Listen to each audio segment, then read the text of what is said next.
Welcome back to the channel.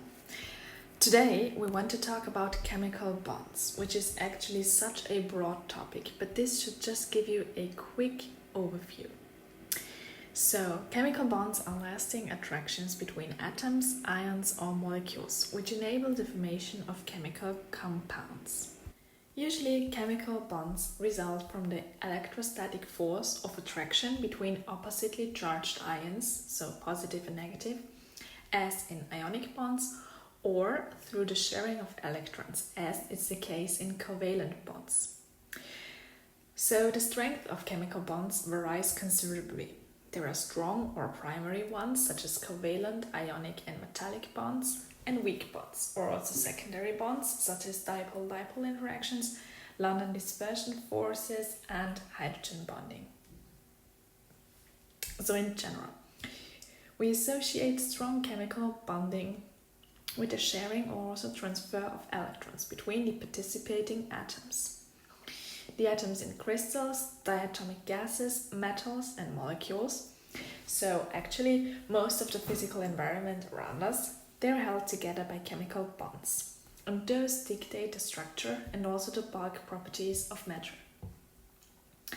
So both strong and weak bonds play central roles in the chemistry of our cells and bodies. Hydrogen bonds, and we'll talk about that in a minute, those hold together, for example, the two strands of the DNA double helix.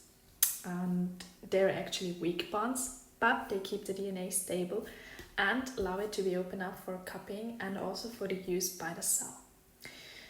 So we have in general bonds between ions, water molecules and also polar molecules.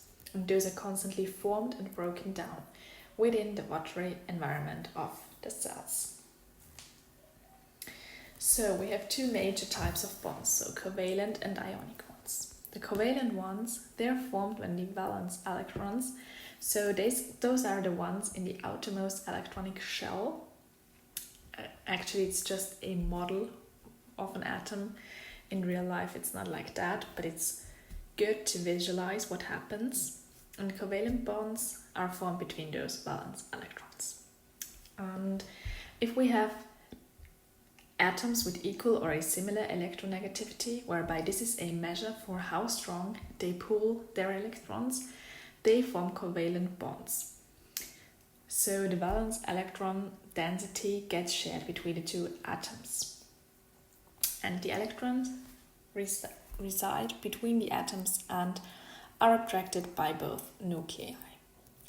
Now, if we have a greater electronegativity difference, then the pair of atoms usually forms a polar covalent bonds, which just means that the electrons are no longer equally attracted to both elements, and therefore we have a slightly negative and a slightly positive charge. If they have a very large electronegativity difference, then the bonding becomes ionic. This means that the valence electrons are represented as being transferred from the metal atom to the non-metal. So electrons are no longer shared. Now we've briefly talked about the strong interactions, so now we want to talk about temporary bonds, which are termed van der Waals interactions. Here we have the hydrogen and bonds and London dispersion forces.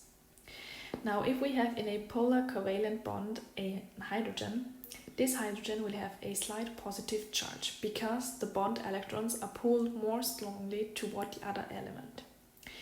And this is what we call a hydrogen bond. And it's very common, and especially in water molecules, we find a lot of them. And while individual bonds are weak and can be broken down quite easily, many hydrogen bonds become very strong and form strong interactions.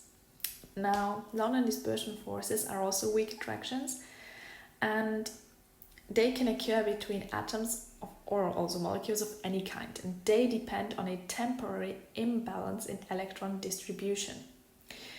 So if we're looking at this model of atoms, these electrons seem like they're static, but they're actually not. They're moving constantly. So there will be moments when the electrons of an atom get clustered and therefore create a partial negative charge. if a molecule with this kind of charge imbalance is now very close to another molecule, it can cause a similar charge redistribution in the second atom.